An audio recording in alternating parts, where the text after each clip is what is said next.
ETF index mutual funds నేర్చుకుని stock మార్కెట్లో రాణించాలనుకుంటున్నారా? వెంటనే ఈ నెంబర్కి కాల్ చేయండి. నమస్కారం. కార్తీక పురాణం 24వ రోజు పారాయణలోకి వచ్చాం. బృందాదేవి మోహంలో కొట్టుకుపోతూ దుఃఖంలో మునిగి ఉన్నటువంటి మహావిష్ణువు ఆయన గురించి ముందు భాగంలో చెప్పుకున్నాం. ఇక్కడ యుద్ధ రంగాల్లో ఏం జరిగిందో చెప్తున్నారు. అతిలోకమైన శివశౌర్యానికి చిన్నబుచ్చుకున్న జలంధరుడు పునః ఈశ్వరుని సమ్మోహింపచేయదలిచి మాయా గౌరిని సృష్టించాడు. ఒక రథంపై కట్టివేయబడి నిశుంభాది నిశాచరుల చేత వధింపబడుతూ ఉన్న ఆ మాయా గౌరిని చూశాడు శివుడు. పరమేశ్వరుడైనప్పటికీ మాయలో పడటం భగవంతుడికి కూడా జరుగుతుంది అప్పుడప్పుడు.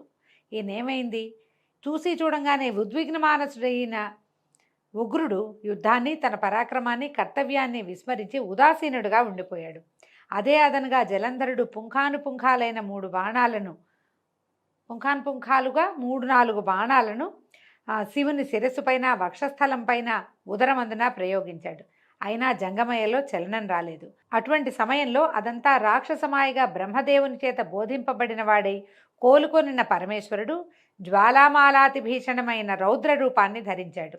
ఆ స్వరూపాన్ని చూసేందుకు సైతం శక్తి చాలక అనేక మంది రాక్షసులు పారిపోసాగాడు. పారిపోతున్న వారిలో ఉన్నటువంటి అగ్రనాయకులైన శుంభుడు, నిశుంభుడు వాళ్ళని చూసిన రుద్రుడు పారిపోతున్న వాళ్ళంతా పార్వతి చేతిలో మరణించెదరుగాక అని శపించాడు. మనం తర్వాత దేవీ భాగవతంలో అమ్మవారు శుంభనిశుంభుల్ని వధించింది నీల సరస్వతి స్వరూపంలో అని చెప్పుకుంటాం.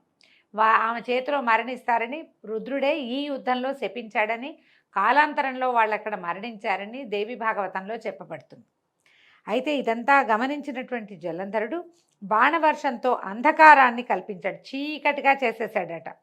ఆ చీకటిని శివుడు తన తపోబలంతో చీకట్లను చీల్చివేశాడు. ఉడికిపోయిన జలంధరుడు పరిఘాయుధంతో పరుగున వచ్చి ఈశ్వరుని వాహనమైన ఎద్దును నందీశ్వరుణ్ణి భయంకరంగా కొట్టాడు.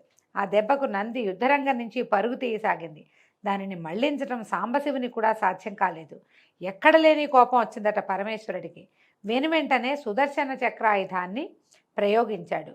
భూమి ఆకాశాలను దహింపజేసే వేయగలిగేటువంటి వేగవంతమైన ఆ చక్రము చూపర్లను భయభ్రాంతులు చేస్తూ వెళ్ళి జలంధరుని తలని నరికి నేల మీద పడేసింది. అతని మొండెం నుంచి వెలువడినటువంటి మహాద్భుతమైన తేజస్సు ఈశ్వరునిలో లీనమైపోయింది.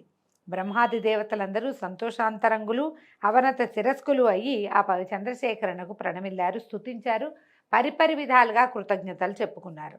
అనంతరము బృందామోహితుడై అడవులలో పడి అల్లాడిపోతున్న విష్ణువుని స్వస్థుని చేసే ఉపాయాన్ని కూడా అనుగ్రహించమని కోరగా అందుకు గాను పరాశక్తిని వేడుకోమని చెప్పి జయజయధానాల నడుమ సకలగణ సమేతుడై ఈశ్వరుడు కైలాసానికి వెళ్ళిపోయాడు. శివాజ్ఞ ప్రకారం దేవతలు మహామాయని ప్రార్థించడం మొదలుపెట్టారు. దేవతలు చేసిన మహామాయా స్తోత్రం అద్భుతమైనదటండి. అర్థం చెప్తున్నాను. ఈ మహామాయా స్తోత్రము అని గనక మనం సెర్చ్ చేసి వెతికి పట్టుకుని చదువుకోగలిగితే చాలా బాగుంటుందట. ఎక్కడా కూడా మనం తల్లకిందులయ్యే పరిస్థితి రాదు. అంటే ఒక్కొక్కసారి మనుషులం కదా, మనం రోజు మాయలోనే పడతాం, మనం ఉండేదే మాయలో. దాంట్లో నుంచి మనకి తర్వాత గతి ఏమిటి అనేది తెలుస్తుందట. దొరికిన వాళ్ళు ప్రయత్నం చేసుకోవచ్చు. సృష్టి స్థితిలయలకు కారణమైన సత్వరజస్తమో గుణాలు 3 దేని నుంచి పుట్టాయో ఆ దేవి యొక్క ఇచ్చ వలన లోకంలో జనన మరణాలు సంభవిస్తున్నాయో అటువంటి మూల ప్రకృతి మహామాయకి నమస్కరిస్తున్నాం. అంటే ఏ దేవి వల్ల ఇవన్నీ పుట్టి మళ్ళీ లీనమవుతుందో ఆ దేవికి నమస్కరిస్తున్నాము.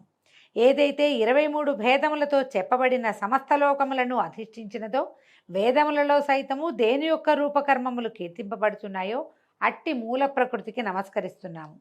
దేని యందు భక్తుడైన వాడు దరిద్ర మోహ భయ పరాభవాల్ని పొందడో, ఏదైతే తన భక్తుల యందు ఎడతగని ప్రేమ కలతో ఆ మూల ప్రకృతికి నమస్కరిస్తున్నాము. ఆయన ఇలా చెప్తున్నాడు అనమాట. ఈ దేవతలు చేసినటువంటి మూల ప్రకృతి స్తవాన్ని ఎవరైతే ఏకాగ్ర చిత్తంతో త్రిసంధ్యలు 3 కాలాల యందు పఠిస్తారో వాళ్ళు ఏనాడు దరిద్రాన్ని కానీ, భయాన్ని కానీ, మోహాన్ని కానీ, దుఃఖాన్ని కానీ, అవమానాన్ని కానీ పొందకుండా ఉంటారు. ఇక ప్రస్తుతంలోకి చెప్తున్నాడు నారదుడు. ఈ విధంగా దేవతలు ప్రార్థన చేయంగానే ఆకాశంలో జ్వాలాయుతమైన అద్భుతమైన తేజస్సు ఒకటి పడుచూపి, ఓ దేవతలారా, త్రిగుణాల రీత్యా నేను త్రిమూర్తులను ధరించి ఉన్నాను. రజోగుణం వల్ల లక్ష్మిగాను, తమోగుణం వల్ల సరస్వతిగాను, సత్వగుణం వల్ల లక్ష్మిగాను, రజోగుణం వల్ల లక్ష్మిగాను, తమోగుణం వల్ల పార్వతిగాను విలసిల్లుతున్నది నేనే. కాబట్టి మీ వాంఛా పరిపూర్తికై ఆ లక్ష్మీ పార్వతీ సరస్వతుల్ని ఆశ్రయింపుడని ఆదేశించి అంతర్ధానమైపోయిందట మహామాయ. దేవతలు ఉమారమ సరస్వతుల చెంతకు వెళ్ళి తమ మనోగతాన్ని వెల్లడించారు. భక్తవత్సలైన ఆ తల్లులు ముగ్గురు వారికి కొన్ని బీజాలనిచ్చి విష్ణువు ఎక్కడైతే మోహావృతుడై ఉన్నాడో అక్కడి బీజాల్ని చల్లమన్నారు. గింజలు ఇచ్చారట. అయితే దేవతలు ఆ బీజాల్ని తెచ్చి శ్రీహరి మోహితుడై పడి ఉన్న బృంద యొక్క చితాప్రాంతం అంతా చిలకరించారు. బృందాదేవి ఒక చోట చితాభస్మంగా మారిపోయింది. ఆమె యోగాగ్నిలో దగ్ధమైపోయింది కదా, అక్కడక్కడక్కడే తిరుగుతున్నాడు ఆమె వ్యామోహంతో. అక్కడ చల్లారట. చల్లితే ఓ పృథుభూపతి, పాతివ్రత్య మహిమా సుశోభితమైన ఈ గాథను ఏకాగ్రచిత్తంతో చదివిన స్త్రీలు కానీ పురుషులు కానీ ఇహంలో సంతాన సంపదను, పరంలో స్వర్గ సంపదని పొందుతారు అని ఈ బృందావృత్తాంతం సంతానదాయకమని చెప్తున్నారు. పునః నారదుడు ఇట్లా చెప్పాడు: ఓ పృథు మహారాజా, పూర్వోక్త విధానంగా బృందాచితాస్థలిలో దేవతల చేత చల్లబడిన బీజాల వల్ల త్రిగుణ శోభితాలైన ఉసిరి, మాలతి, తులసి అనే 3 వృక్షాలు జన్మించాయి. వీటిలో సరస్వతి వలన ఉసిరిక, లక్ష్మి వలన మాలతి, గౌరి వలన తులసి ఏర్పడ్డాయి. అంతవరకు బృందామోహంతో మందుడై ఉన్నటువంటి విష్ణువు తన చుట్టూ చెట్లై మొలిసిన లక్ష్మీ సరస్వతి పార్వతి మహిమల వల్ల కోలుకున్నవాడే అనురాగపూరిత హృదయంతో ఆ వృక్షాలని చూడడం మొదలుపెట్టాడు. అయితే వాటిలో ఆ లక్ష్మీదత్త బీజాలు ఈర్ష్యాగుణాన్వితాలై ఉండటం వల్ల ఆ బీజోత్పన్నమైన మాలతి బర్బరీ నామధేయమై విష్ణువుకి ఎడమైంది. ఆయన విష్ణువు నుంచి పక్కకెళ్ళిపోయిందట. కేవల అనురాగపూరితాలైనటువంటి ఉసిరి, తులసి మాత్రమే పీతాంబరునకు ప్రియకరాలయ్యాయి. తద్వారా విష్ణువు మోహవిముక్తుడై ధాత్రి తులసి సమేతుడయి సర్వదేవతా నమస్కారాల్ని అందుకుంటూ వైకుంఠానికి తరలి వెళ్ళాడు. అందువల్లనే కార్తీక వ్రతంలోని విష్ణు పూజలో ముందుగా తులసిని పూజించినట్లయితే పుండరీకాక్షుడు ఎనలేని సంతోషాన్ని పొందుతాడు.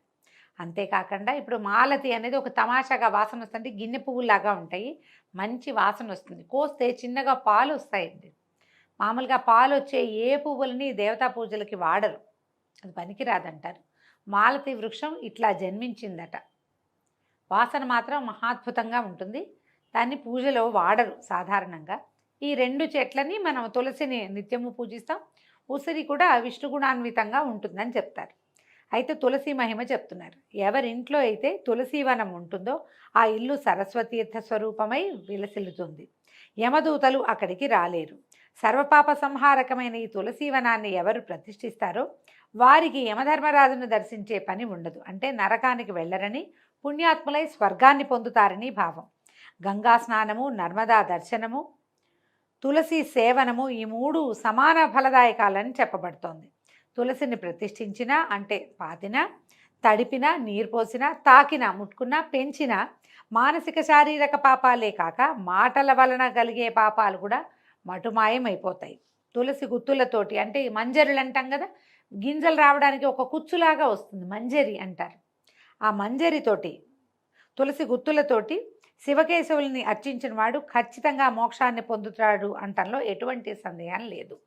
పుష్కరాది తీర్థాలు, గంగాది నదులు, విష్ణువాది దేవతలు తులసి దళాలలో నివసిస్తూ ఉంటారు. ఎన్ని పాపాలు చేసిన వాడైనా సరే, ఎవడైతే శరీరానికి తులసి మట్టిని పూసుకుని మరణిస్తాడో అటువంటి వాణిని చూసేందుకు యముడు కూడా భయపడతాడు. అటువంటి వాడు విష్ణు సాయుధ్యాన్ని పొందుతున్నాడంటాము సత్యము సత్యము, ముమ్మాటికి సత్యం. తులసి చెట్ల యొక్క గంధాన్ని ధరించే వాడికి పాపాలు కొంచెం కూడా అంటావు. తులసీవనపు నీడలో పితృశ్రార్థం చేసినట్లయితే అది పితరులకు అక్షయ పదాన్ని ఇస్తుంది. అదేవిధంగా ధాత్రి వృక్షం అంటే ఉసిరి చెట్టు గురించి చెప్తున్నారు. ఉసిరి చెట్టు నీడన పిండ ప్రదానం చేసిన వారి పితరులు నరకలోకంలోంచి విముక్తులవుతారు. ఎవడైతే తన శిరస్సు పైన, ముఖమందున, దేహమందున, చేతులందున ఉసిరి పండును ధరిస్తాడో వాడు సాక్షాత్తు విష్ణు స్వరూపుడని తెలుసుకోవాలి. ఎవరి శరీరంపై ఉసిరిక ఫలము, తులసి, ద్వారకోద్భవమైనటువంటి మృత్తిక ఉంటాయో నిస్సందేహంగా వాడు జీవన్ముక్తుడేనని తెలుసుకో. ఉసిరి పళ్ళని, తులసి దళాన్ని కలిపిన జలాలతో స్నానమాడిన వాడికి తక్షణమే గంగా స్నాన ఫలం లభిస్తుంది. ఉసిరి పత్రితో కానీ ఫలాలతో కానీ దేవతా పూజ చేసిన వాడికి ముత్యాలతోనూ, మాణిక్యాలతోనూ, బంగారంతోనూ ఆరాధించిన ఫలం ప్రాప్తిస్తుంది. అందుకని మనకేం చెప్తారండి, కార్తీక మాసంలో ఉసిరి పళ్ళు దానం చేయండి అంటారు. నిజానికి విరివిగా విస్తారంగా ఉసిరి రాదు, చిన్న చిన్న కాయలు ఉంటాయి, లేతవి. మనకి ఎప్పుడు వస్తాయి ఇవి? మహాశివరాత్రి సమయంలో ఫిబ్రవరి వచ్చేసరికి కానీ మనకి ఉసిరికాయలు గైరుగా బలమైన పండు రాదు. ఇప్పుడు లేత పండు దానం చేస్తే అంత విశేషమైన ఫలితం లభిస్తుందని చెప్పలేమండి. ఈ సమయంలో లభించేవైతే మనకి ఏమంటారు, హైబ్రిడ్ కాయలే కనిపిస్తాయి. కానీ తులసి మంచిదని చెప్తాది, ఉసిరి మంచిది అని చెప్తున్నారు అంతే. సూర్యుడు తులాగతుడైన కార్తీక మాసంలో చేయబడే యజ్ఞయాగాదులు, తీర్థ సేవనాలు విశేష ఫలితాలను ఇస్తాయి. సమస్త దేవతలు, మునులు కూడా ఈ కార్తీక మాసంలో ఉసిరి చెట్టుని ఆశ్రయించుకుని ఉంటారు. అందుకని మనకి విశేషంగా ఏం చెప్తారు, ఈ సమయంలో చేసేటువంటి వనభోజనము ఖచ్చితంగా ఆ వనంలో ఎక్కడైతే భోజనం చేస్తామో అక్కడ ఉసిరి చెట్టు ఉండాలి. ఉసిరి చెట్టు పాదాల దగ్గరే మనం చెట్టు నీడనే సాలగ్రామార్చన చేసుకోవాలి, విష్ణు ఆరాధన చేసుకోవాలి, శివాభిషేకం చేసుకోవాలి, సాలగ్రామ దానం చేయాలి. ఆ చెట్టున్న వనంలోనే మనం భోజనాలు చేయాలి. ఇలాంటివి హరిభజన చేయటము, ఇవన్నీ విశేషంగా చెప్తారు. మన అవకాశాన్ని బట్టి తప్పకుండా జరుపుకోవచ్చు. ఈ నెల ఏ నెలలో అయినా సరే ఎవడైతే ద్వాదశి నాడు తులసి దళాలను, కార్తీక 30 రోజుల్లోనూ ఉసిరిక పత్రిని కోస్తాడో వాడు నింద్యాలైన నరకాలనే పొందుతాడు. అంటే ఏమిటి, కార్తీకంలో ఉసిరి పత్రి కోయకూడదు అని చెప్తుందండి పురాణం. కోయకూడదు. పైగా ద్వాదశి రోజున కూడా తులసి దళాలు కోయకూడదట. మిగిలిన అన్ని రోజుల్లో పర్వాలేదు, కానీ ద్వాదశి నాడు తులసి దళం కోయొద్దు, ఇదొకటి. తర్వాత కార్తీకంలో 30 రోజులు ఉసిరిక పత్రిని కోయకూడదు. మనం ఏం చేస్తాము, ఈ క్షీరాబ్ది ద్వాదశి నాడు ఉసిరి చెట్టు ఏం పెట్టుకుంటామని బజారంతా ఉసిరిక చెట్టు కొమ్మలే, ఇంతంత కొమ్మలు కాయలతో ఉన్నవి, లేత కాయలు చక్కగా ఉంటాయి, వాటితోటి కొమ్మలు తెచ్చి పెట్టుకుని చేసేసుకుంటున్నాం. చాలామంది చేస్తారు. అందరూ ఉసిరికి చెట్లను భరించి పెట్టుకోలేరు కదా. మనం ఈ పాపమే చేస్తున్నామండి, ఇది తప్పని చెప్తోంది పురాణము. వచ్చే సంవత్సరం జాగ్రత్త పెడదాం. ఏదైనా చిన్న తులసి చెట్టు తెచ్చుకుని 3-4 కలిసి ఒకే చోట ఉసిరి ధాత్రి తులసి కళ్యాణం చేసేసుకుంటే సరిపోతుంది. మరి అవకాశం ఉన్నవాళ్ళు ఆలోచించండి. వచ్చే ఏడాది ఏం చేయగలమో మనం ఇప్పుడే ఆలోచించుకొని పెట్టుకుంటే బాగుంటుంది. ఎవరైతే కార్తీకంలో ఉసిరి చెట్టు నీడను భోజనం చేస్తాడో వాడి యొక్క 1 సంవత్సరపు దోషం తొలగిపోతుంది.